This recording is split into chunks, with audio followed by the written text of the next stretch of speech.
Marcão garantido até domingo no comando do Fluminense e mais um na pauta, na mesa, para Celso Barros, Paulo Angione e Mário Bittencourt decidirem quem será o novo treinador do Fluminense. Tudo isso você vai ver aqui neste Giro de Notícias. Hoje é quinta-feira, dia 3 de outubro de 2019.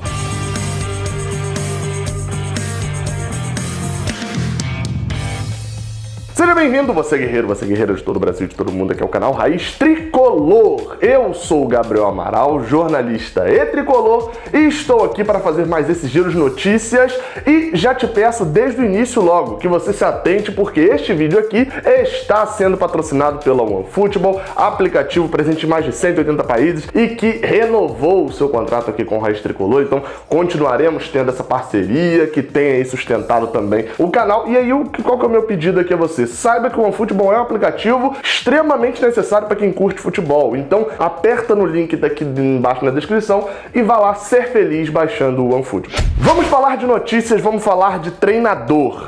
Garantido no comando até domingo contra o Botafogo, Marcão é o treinador, hoje ele é o auxiliar permanente do Fluminense. Porém, tudo pode acontecer com ele na próxima semana, inclusive nada, né? Porque se a gente considerar que Marcão é o treinador, é o auxiliar, né, hoje do Fluminense, ele pode ser efetivado até o final da temporada e se tornar o treinador do Fluminense. Pode ser que Mário Bittencourt decida de que ele será o interino até o final da temporada, ou seja, no final dela ele vai voltar a ser assistente, será contratado um novo treinador, ou pode ser contratado um novo treinador e ele continuar da mesma forma como ele já está. Primeiramente, eu acho ridículo não terem definido isso e estarem jogando isso com base em resultados, né? Domingo a gente enfrenta o Botafogo lá no Engenhão, e pelo que eu percebo é que se o time jogar mal demais, for um bando dentro de campo, bagunçado, sem estratégia de jogo e ganhar com um gol, tipo foi aquele de Ganso lá contra o Corinthians, a gente vai continuar com o Marcão no comando. E se a gente jogar uma partidaça espetacular, tiver 5 gols anulados irregularmente, 3 pênaltis não marcados, tiver 4 expulsos e o Botafogo ganhar o jogo, aí Marcão não é efetivado. Ou seja, quem tá avaliando o futebol, tá avaliando só resultados. É óbvio que o resultado é muito importante, porém o futebol também. A gente viu o que aconteceu com o Oswaldo de Oliveira. Mas, além desses fatores em relação ao Marcão, tem mais uma peça no tabuleiro aí de opções do Fluminense para assumir o time. Depois da gente já ter falado aqui sobre Ariel Holan, Zé Ricardo, Lisca, Maurício Barbieri, são os 4 ali que foram citados, né, mais acima, além, é claro, de Cuca e Felipão, que já recusaram o Fluminense, ou seja, 6 treinadores. Agora entra um 7º, que é Anderson Moreira, que foi demitido do Ceará depois da última rodada do Brasileirão. Ou seja, o Fluminense tem 8 opções de treinadores até agora no seu leque de escolha, incluindo Anderson e Marcão, aquela lista que eu fiz antes. É muito planejamento, né? É saber exatamente o que quer do time. São 8 técnicos com perfis completamente diferentes. Mas falando de Anderson, ele teve já 2 passagens pelo Fluminense, uma delas como interino e uma como treinador efetivamente. Já eu vou falar sobre o retrospecto dele no Fluminense, mas assim, como a última passagem dele foi em 2015, eu acho que vale mais relembrar o 2019 dele. Ele começou o ano no Bahia, depois de ter feito um bom trabalho no ano passado, terminou em alta o 2018, mas em 2019 ele não conseguiu emplacar de jeito nenhum. Eu até acompanho bastante o Bahia, né? Acompanhei bastante no início do ano, e ele fez ali campanha horrorosa no Baiano, se classificando na última rodada, dependia de outros resultados, mas aí até dá pra tolerar um pouquinho, porque o Bahia jogou boa parte do Campeonato Baiano com o time sub-23, sub-20, etc. Quase também foi eliminado na primeira fase da Copa do Brasil, empatou em 2-2 com o Rio Branco do Acre, tomando pressão no final. Na segunda fase também sofreu para ganhar um time lá do Rio Grande do Norte, acho que o Santa Cruz, alguma coisa assim. Então nessas 2 competições passou por um triz de ser eliminado, mas teve outras que não passou por um triz não, foi efetivamente eliminado. Na Sul-Americana, também na primeira fase, caiu pro Liverpool do Uruguai. Meu Deus do céu, perdeu, se eu não me engano, na Fonte Nova e empatou lá no Uruguai. Também na Copa do Nordeste, onde o Bahia era o favoritaço a ser campeão, num grupo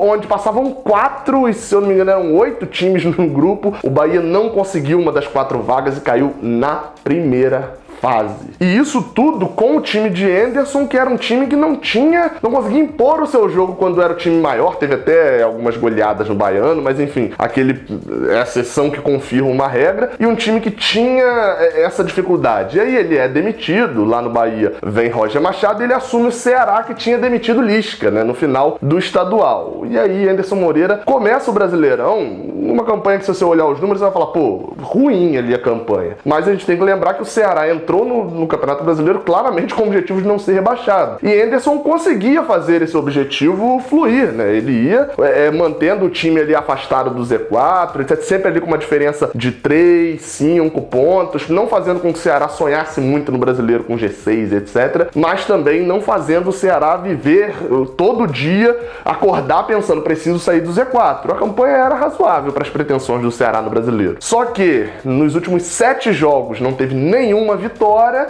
e aí você já sabe, né, meu amigo? 7 jogos sem vitória no campeonato como brasileiro, e além disso, uma aproximação repentina da zona de rebaixamento. Vale lembrar, né, Fluminense já encostou no Ceará, Anderson não resistiu e foi demitido. E tem um ponto importante sobre isso. Anderson tem essa dificuldade de sair de espirais negativas. Ele não é do treinador que tem outras opções da forma de jogo dele. Começa a dar errado, ele não vai identificando e consertando os erros. E isso tem também a ver com a passagem dele no Fluminense em 2015. Foi a segunda passagem dele como técnico do Fluminense, né? Inicialmente ele tinha sido interino e agora como técnico mesmo, contratado. Foi contratado em maio de 2015 para aquele Brasileirão. O time do Fluminense é um time... tá na média, porque ele não é tão abaixo quanto é o de hoje, obviamente que não era, não tinha peças sendo titulares que são refugos, né, em outros times, como foi o caso do Luciano e Everaldo, que saíram daqui para ser reserva em outros times do Brasileirão. Não, o time de 2015 tinha ali uma certa qualidade, mas também não era um time de 2014 para trás, que tinha vários medalhões. Era um time mediano, e Anderson começou o Brasileirão andando muito bem. No primeiro turno, inclusive, um time muito bem encaixado, chegou a figurar em G4, habitar, ser um time mesmo que de fato brigava por vaga na Libertadores.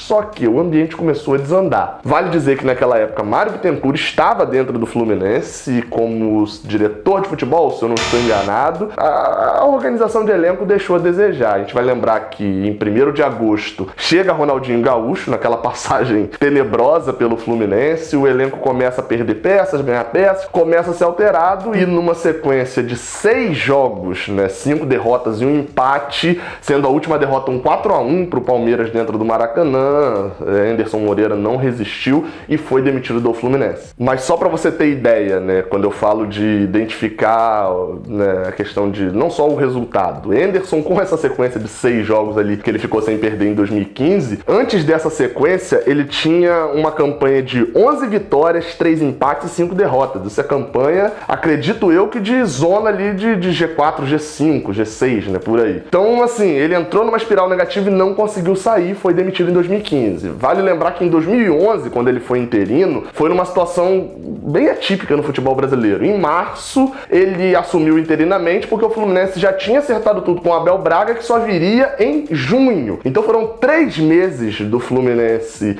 em uma espécie de transição ali com o Anderson Moreira. Ele treinou o time na Libertadores, vai lembrar, ele assume o time na lanterna do grupo da Libertadores, consegue ganhar a América do México e Argentinos Júniors e se classificar, depois é eliminado pelo Libertad. Então ele fez um trabalho razoável naquela época, né? Um trabalho para um interino foi muito bom, mas que assim, deu um up classificando aquele time na Libertadores, mas também não fez uma campanha tão absurda. Naquela passagem foram 13 jogos, 7 vitórias, 2 empates e 3 derrotas, e lembrando, né, pegou o time na lanterna da Libertadores e conseguiu a classificação. Então é isso, aí tá o histórico de Anderson Moreira. As opções, eu achei estranho quando o Celso Barros disse lá naquela entrevista lá atrás, quando ele falou da contratação de Oswaldo, que tinha 10 nomes na mesa dele, e ele acabou escolhendo o Oswaldo de Oliveira. A gente vai lembrar que teve 3 recusas, né, que foi Dorival, Mano e Abel Braga. O Oswaldo de Oliveira foi a 4ª opção, e eu fiquei, caramba, ainda tinha 6 opções. Olha que, considerando dessa vez, né, que a gente tem Lisca, Zé Ricardo, Barbieri, Anderson Moreira, a efetivação de Marcão, e já teve recusas de Cuca e Felipão, a gente já tá em 8, né? São muitos perfis diferentes, e a diretoria precisa colocar a cabeça no lugar e, antes de decidir um nome, decidir o perfil que ela vai querer. E aí, para isso, necessita de tempo e eu não sei se a gente tem esse tempo todo, né? Se for confiar em Marcão, confia. Não vai deixando conforme resultado, não. Não se esquece de deixar o like aqui embaixo. Saudações tricolores, até a próxima. Valeu! Caraca, você por aqui chegou até o final desse vídeo, então você gosta bastante aqui do canal, né? Então se gosta bastante, aproveita para acompanhar. Aqui em cima o vídeo mais recente que eu enviei e aqui embaixo um vídeo que o YouTube separou especialmente para você. Não se esquece que é para apertar aqui para se inscrever e, claro, muito obrigado pela moral que vocês têm me dado.